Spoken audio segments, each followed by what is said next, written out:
Happy Friday, Sretan Petak. I am Sarah of Expat in Croatia, and this is 5 Question Friday. Every Friday at 5 o'clock Croatia time, answer 5 questions about Croatia from people who have sent them in on Facebook, Instagram, Twitter, LinkedIn, expatinCroatia.com, email, my consulting sessions, Cam's consulting sessions, and people who sing them to us at an open mic night.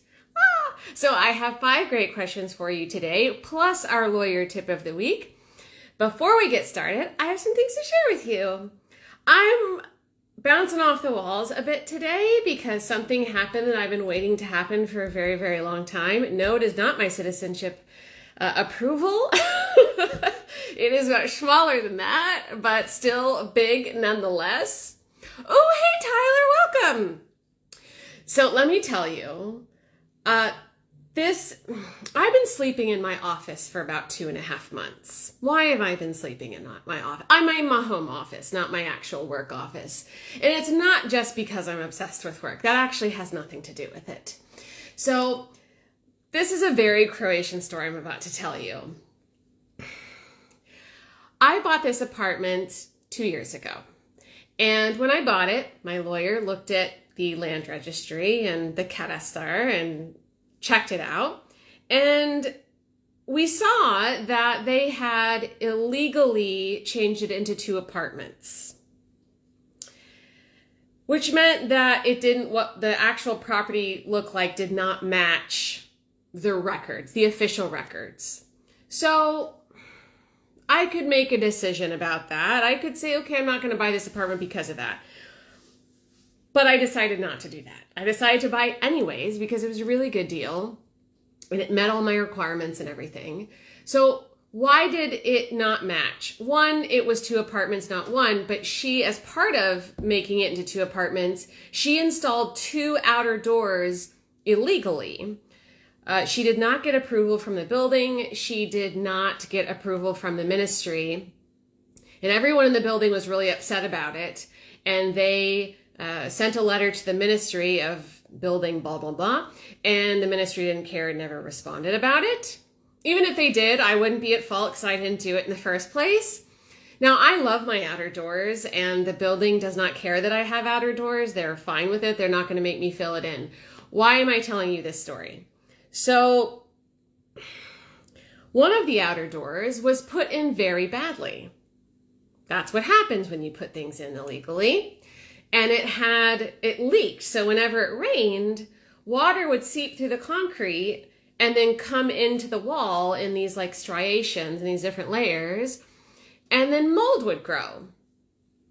And it didn't get really bad until about a year after I moved in. And I'll be honest, I was very lazy about dealing with it because I really didn't know what to do, if I'm being honest. And I was kind of scared to find out, because I didn't know how big of a deal this was going to be. I'd had a couple of conversations with the building manager upstairs and a few other Croatians, and they're like, that's going to be like really expensive. Like, that doesn't make me want to deal with it any sooner. But then it kind of got out of hand and the mold got really escalated when we had all that rain in the fall down here in Split. And I couldn't sleep in there anymore. Like, it was burning my lungs. So a buddy of mine helped me move my mattress into my office until we could, while it was dealt with. Thankfully, my business partner's father has a construction company here in Split. He came and looked at it and he was like, okay, we can do something about it. We can seal up the concrete to stop the water coming in. But before we can fix the wall on the inside, you have to wait for it to dry out. So he left me with this moisture meter that I used every so often to check and see what the moisture level was. And it took more than 2 months for it to dry out, during which I've been sleeping in my office. It finally got below the acceptable level. And today, one of the construction workers came and he dug out all the nastiness and put new plaster on it and sealed it. And it looks so nice, and it has to dry still. And so he comes next week to do like a final paint and check and everything. And then I get to sleep in my own bed again. I cannot tell you how excited I am about this. So yeah, that's why I'm a little bit more energetic than usual. Okay, what else do I want to share with you today? Oh yes, next Friday is going to be a 5-Question Friday double feature. So I will film 5-Question Friday just as I usually do. However, I will be filming at Smart Space Co-working here in Split, and you can come. You can come and be there and ask questions and watch it live and meet myself, and also the other 2 members of our Split team will be there too, so you can meet them too. I will be interviewing Nikolina Kukoc of Split Tech City and Michael Freer about startups in Croatia and tech and kind of investments and incubation and all that kind of stuff. And then afterwards at 6:30 will be the Locals and Nomads meetup that Split Tech City sponsors, which is a meetup that they do periodically to connect locals, Croatians, to foreigners, whether or not they're nomadic or not. So as part of that, I'm going to do 5-Question Friday again, only it will not be live. You have to be there to see it. And that one will be focused on living in Croatia as a digital nomad. You don't have to be a digital nomad. In fact, I feel like most people who are referred to as digital nomads in Croatia are not actually nomads. But there will be 5 questions. There will be a digital nomad focused lawyer tip of the week, and you can be there and ask questions in person. If you would like any questions answered of either of those 2 themes, you can send us a DM and you may see it answered in any of those.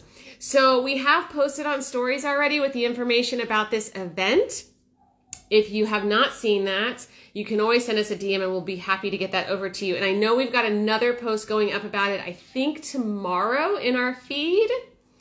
So there'll be more opportunities to get that information, but I hope to meet all of you next Friday at Smart Space here in Split. So yay. And last thing I want to tell you, so we have a kind of new team member. She joined us back in September named Tamara, and she's our new relocation specialist. I say kind of new because she actually predates Expat in Croatia as a company. She was the last person that I worked with prior to making Expat in Croatia a company, just to help me do research and write articles. And then she moved out of Croatia, which is the only reason that, we stopped collaborating. And then she came back. We're all so excited. So I'm telling you because next week, we're going to be putting up a video that Tamara made on tips on how to find a place to live in Croatia, which is a really hot button topic. We help a lot of people find places to live in Croatia.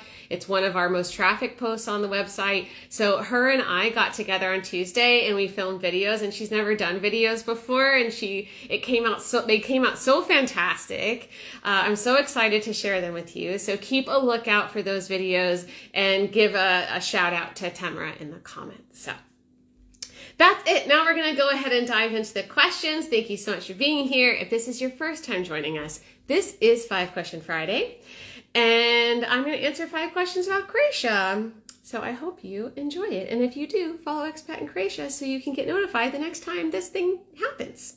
All right. So the first one comes from Sean on the 5-Question Friday forum. Is there a language school that offers instructions in the čakavski dialect? Great question. So there are 3 main dialects in Croatia, Shtokavian, Kajkavian, and Čakavian.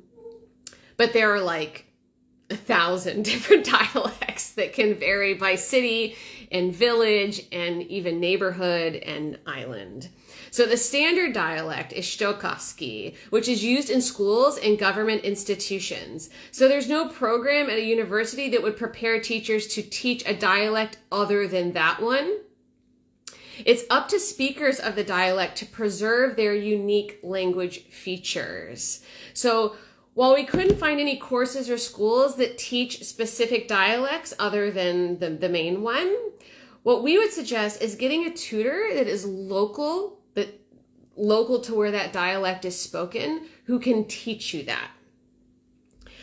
Split has a very specific dialect. And so living in Split, it's a challenge because it's very different from formal Croatian. And so I feel like I'm learning 2 languages at once. So when I'm doing my lessons with the Croatian language school, sometimes I have to catch myself so I don't say something like šta or cili. But, you know, I don't know. This is something that I'd love to hear what you think about this, because I struggle knowing whether I should speak one way or the other way, because I kind of naturally think like, okay, well, if I'm in Split and I'm around town, I want to speak like Splitčani. But if I'm on my Croatian lessons or I'm somewhere else in Croatia, then I would err on the side of speaking formal Croatian. But I've been told I'm making it too complicated for myself, but I really don't know any other way to do it. When you don't speak Splitčani here in Split, you tend to stand out. And it's not the sense that I don't want to stand out. I'm happy with my weird self. But that being said, I live here and I hear that dialect all the time and I quite like it. So I'm not sure what to do. I know I need to make a decision on that at some point, but for now I'm still comfortable doing the adjustments when I travel.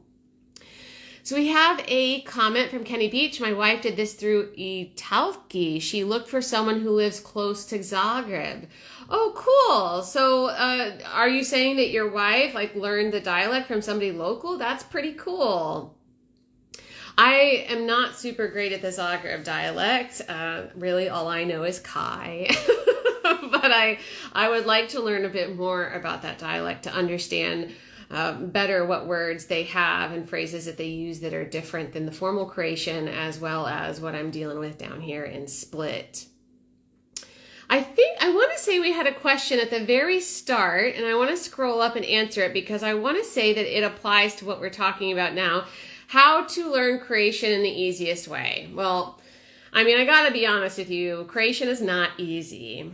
And the method that you learn Croatian is really going to vary depending on you and what's easiest for you. I never took a course where I sat in a class because I knew I wasn't going to learn that way. I knew I was going to shrink into the background and hide and not participate. And then, so I've only had one-on-one teachers. I'm with my fourth teacher now, who I love and is the best teacher I've ever had. But I find personal tutoring better for me. And with my very first teacher, she was teaching standard Croaticum from the textbook, and it didn't work for me because the method that she was teaching me, where it was 4 cases at once, I just couldn't handle that. I needed 1 case at one time. And everybody learns differently, so it's about figuring out what works for you. We do have a post on the website about really easy ways to kind of incorporate language learning into your everyday life so it doesn't feel like you're putting in a whole lot of effort. You can put subtitles on Netflix or HBO or whatever you're streaming, so that way you can kind of see it.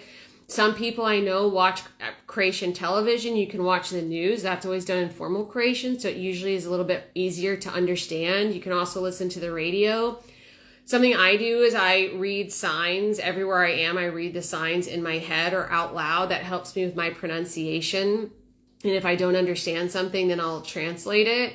And then hopefully all the times I walk by it, it will finally imprint.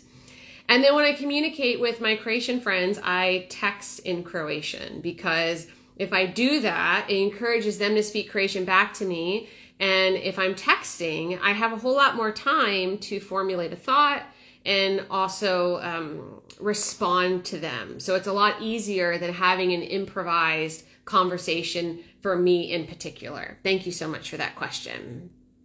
Let me scroll back to the bottom. Why do you live in Croatia? Oh my goodness. Lots of reasons. I live in Croatia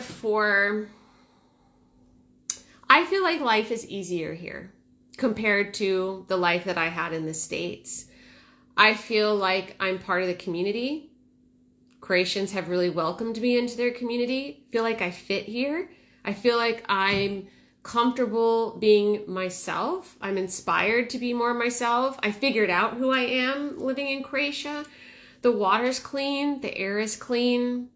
The land is clean. Don't have any problems with pollution. Traffic doesn't, they'll refer to traffic here, and to me it's like a joke compared to the 3 or 4 hour traffic I used to sit in Texas. There is a lot of entrepreneurial opportunities here. There's just so many things you can possibly do, and that is really exciting for me. Whether or not I actually get to all the ideas I have, just the fact that they're there just waiting for me to tackle them I love that. I really enjoy that this is just kind of a small place in terms of the number of people. It's easy to get around. I didn't have a car for the first 10 years, which you could not say that for most of the places in the United States at all. I couldn't imagine that. So I'd walk everywhere, take the bus for 5 minutes to get somewhere. I love that whenever I go into town, into the city center in Split, I always run into people I know, and that's really cool. I love how old the architecture is, like how historic and beautiful it is. Like the oldest thing in the area where I grew up was like 50 years old. And if you just blew too hard, it would fall over, you know? So there's just so many aspects of why I live in Croatia. I couldn't possibly do it all right now. We'd be here for a month probably. But I just love it, and it fits. And even after 12 years, I still have these moments when I'm walking around, or I'm in the shower, or I'm coming back from a business trip, and I see Split on the horizon as I'm coming over the pass by Klis, and I'm just like, I cannot believe I get to live here. This is the most amazing place on earth. So waking up in Croatia every day is a good day. That's how I feel. Okay, thank you so much for asking that question. All right, let me see if we've got any other questions I've missed. No, we haven't. Okay. Cool. So let's go on to our next question. Oh, there's one more thing I want to add on to this other question. So my colleague Daniela found an interesting book that explains the differences between the standard and čakavski dialects for someone who already speaks Croatian. If you would like a link to that, we have that. We also have a post on our site of the dialects in Croatia, and we've got a map in there that kind of shows you where the different dialects are spoken. So if you'd like either of those things, shoot us a DM. Cam will get it over to you. All right. So this next question comes from Mike on YouTube, and this might be the first time I'm sharing a question from YouTube, so yay. Does Croatia have a probate process? So I'm not sure if they use the word probate in other countries. I know that they do in the US. That's where I've heard that word before, but essentially we're talking about inheritance, okay? So in Croatia, yes, they do have an inheritance process that is fairly automated and templated. So when someone passes away, the notice of this person's passing is automatically assigned to a public notary in the area where they are last registered. So the public notary, called a javni bilježnik, sends out an invitation to for a hearing to all of the heirs that are on record. Now, this could be, if someone doesn't have a will, then it's going to be whoever's they see is registered in Croatia. If they do have a will, then they will contact everybody in the will, even if they are abroad. Okay? So if an invitation is not received within 6 months by the heirs, then it needs to be investigated. That usually means that there is a problem. The hearing will be held in the municipality where the property is. So I want to clarify property, because property could mean a few different things. There could be assets. There could be a physical, like, piece of real estate. It could be either of those two things. So all heirs must appear at the hearing in front of the notary. If someone does not wish to inherit, they can give a statement that is notarized, apostilled, and translated, or a lawyer can act on their behalf using power of attorney. The cost for this notary to make the decision on inheritance is usually about 300 to 500 euros. If you're not fluent in Croatian, you need to have a court interpreter there who can translate everything, and that's going to be an additional cost that can vary depending on how long the hearing is. So, after this hearing, the notary is supposed to then send a decision to the land registry if there is property involved, but very commonly they don't. So it's best that the client or the client's lawyer handle that, and only lawyers and notary publics can make changes to the land registry. So if there is property involved, you're probably going to have to use a lawyer if the notary is not already handling it. Now, if the inheritance is in the first bloodline, so between parents and children, then they're exempt from an inheritance tax. If there's inheritance for grandchildren, then it's more complicated and you should definitely consult a lawyer in that case. Now, we talk about wills from time to time, and wills are important. If you have real estate in Croatia, you must have a will. I'm not saying it's required by law, but you need to do that because Croatia's property rules and laws and regulations are very specific. And if there is no will, or there's you don't have a will that properly defines that real estate, it can cause loads and loads of problems. And this is related to our lawyer tip of the day. So I don't want to jump the shark just yet. So that's not the right reference, Sarah. Cart before the horse. That's it, I think. I don't know. All right, we do have a series called How to Die in Croatia. And in part 4, we talk about wills. So if you would like that, we can send that over to you. Okay. So how can I improve my Croatian language as I'm only following YouTube channels and I don't have any Croatian friend with whom I can have a conversation? I mean, if you're in Croatia, I would post in the expat groups. That's another thing that you can do to try and find people that would be up for speaking. And I know that there's always foreigners who are up for doing that. Okay. Next, this comes from Ivan. This was in a consultant session. What is the difference between a gruntovnica and a vlasnički list? So I knew what a vlasnički list, I don't really say that very well. It kind of like sticks in my throat. I knew what a vlasnički list was, but not a gruntovnica. I spoke with our lawyer about this and she laid it all out for me. So a vlasnički list is a document from the land registry that proves ownership. Okay. Gruntovnica is a synonym for the land registry. However, the name gruntovnica is not commonly used. What's more commonly used, and this is not going to be an easy phrase for me to say, I'm setting that expectation now, laugh as much as you would like.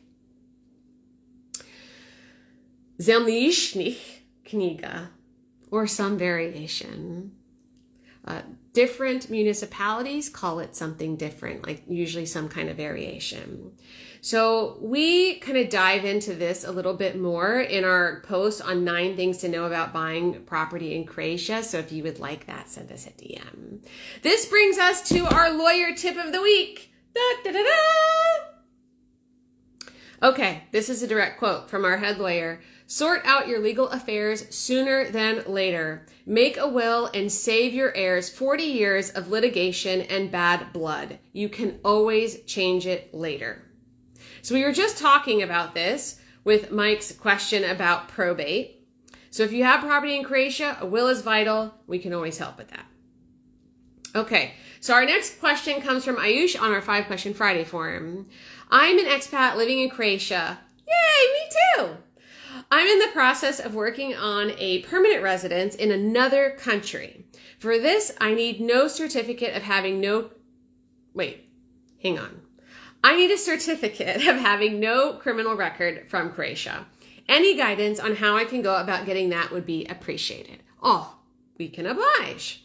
So, very often we talk about getting a background check in a foreign country to be used in Croatia. This is the opposite scenario. This is someone who's been living in Croatia for more than 12 months and they need to get a Croatian background check that they can use in another country. So, a Croatian background check is referred to in English as a certificate of impunity. And there are 3 types of certificates of impunity depending on the purpose for which you need them. So it has 2 possible names in Croatian, both of which are very hard for me to say. So again, I'm going to try and say them for your entertainment. Okay. Uvjerenje o neka yeah. How is that? And scene. The other one is potvrda, which means confirmation. Oh, neka ta-da! Okay, so the 3 are conviction, no criminal proceedings are being conducted. the certificates of non-conviction, there's certificate from criminal records, and there's also a certificate from misdemeanor records. So the certificate of non-conviction is the one that is usually used abroad. You must request this in person or by mail to Directorate for Criminal Law of the Ministry of Justice and Administration in Zagreb. A certificate of conviction of no criminal proceedings can be obtained through the municipal court or online through e-građani. This can also be used abroad. So I would say do the one through e-građani first to see if the country that you want to give this to will accept it, because that will be way easier than going in person or going through the mail. I got a background check through e-građani myself, and it took 5 minutes. It cost like €2 or something. It was super easy. If you're not familiar with e-građani, it literally means e-citizens. It's the online government services portal, and you can do so much through there. It's gotten way better over the years since they launched it. We do have a guide that kind of lays out everything that you can access in there. If you're a Croatian citizen, then you can use your osobna iskaznica to access that. And everybody else, you can use your bank account or your mobile phone account. I use my bank account to access it, and it makes it really, really easy. So if you would like our guide on how to get a Croatian background check or e-građani, shoot us over a DM. Okay, next, this comes from Rose here on Instagram. How do you differentiate between the types of sugar? Is it possible to find castor sugar for baking? So in Croatia, the most common type of sugar is cane sugar. Varieties include white crystal sugar, which is pretty much what we all use, brown sugar, powdered sugar, and natural unrefined cane sugar, as well as cube sugar, white and brown. Now, in Croatia, it is also common to use vanilla or rum sugar, which is a regular sugar that has different flavors, and they sell them in like little packets, the same kind of packets where you buy like baking soda or baking powder. Now, castor sugar is a type of fine granulated sugar that is widely available in the United Kingdom. So I presume that Rose is from the UK. We don't have castor sugar in Croatia, to my knowledge. I haven't seen it. We researched it. Nobody on our team has been able to locate it. However, it's very easy to make. So all you need to do is take the white crystal sugar, the very most common sugar that we have in stores here in Croatia, and put it into a blender or a food processor or a spice or coffee grinder and blend it until it is super fine, but not quite powdered like powdered sugar. I did look up some instructions on a food blog that I sometimes use for recipes. So on how to do it, and it also has some substitutes there if you would like that. Shoot us a DM. Now, while we're talking about sugar, I would also like to talk about brown sugar, because at least in the States, we very commonly use light brown sugar and dark brown sugar, and those are quite sticky because they have, kind of molasses in them. And I've gotten a lot of questions over the years, like, what do I do? How do I find brown sugar? Because I can't find it anywhere. All they have is this like more granulated brown sugar, which is not the same at all. So that's like good for Turkish coffee, but not much else. I don't find that it dissolves very well. So I want to show you what I use. This is what I use. Muscovado Tamni, which is dark brown sugar, essentially. So it has that same texture, like molassesy texture. I have not seen light brown sugar, only the dark, but I use this in all of the recipes I used in the States, and I have not had any problems. I've not made any adjustments. It just makes what I'm baking much richer and gives it a little bit more of a caramelly color. But it's really nice, and you can find this in most supermarkets in Croatia. Sometimes they put it in like the health food section. I don't quite know why. Not very often do I actually find it next to the sugar, which is logically where I think it should be. But, I don't make the rules. I don't design the layouts of supermarkets. So that's what you can use as well. So I'm going to show it to you one more time. It's Encian is the brand. It's in this little purple magenta packet. Okay. So that's it, guys. That's all the questions for today. Thank you so much for being here. I really enjoyed it, as I always do. So, as a reminder, a week from today, I will be doing 5 Question Friday live from Smart Space Cowork, and you are all invited. I hope to see you all there. So it'll be starting at 5. So if you're going to come for that, I ask that you come just a few minutes early so you can get settled and get a good seat.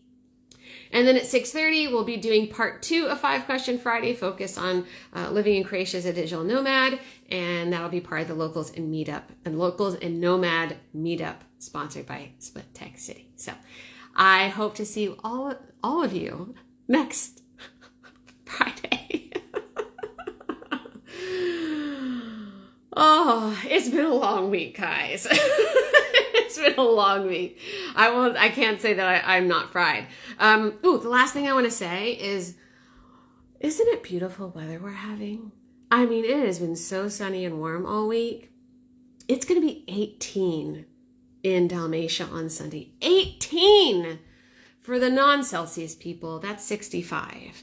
And if that's what it's going to be in the shade, that means it's going to be like 30 in this direct sunlight, or 80, I should say. And I cannot wait. Honestly, I might go to the beach next week. I might. Get a pre-tan? Why not? It's warm enough. Take advantage. Take advantage. This is the weather on why you live in Dalmatia, honestly. Okay, that's it. See you next week. Vidimo se. Ciao.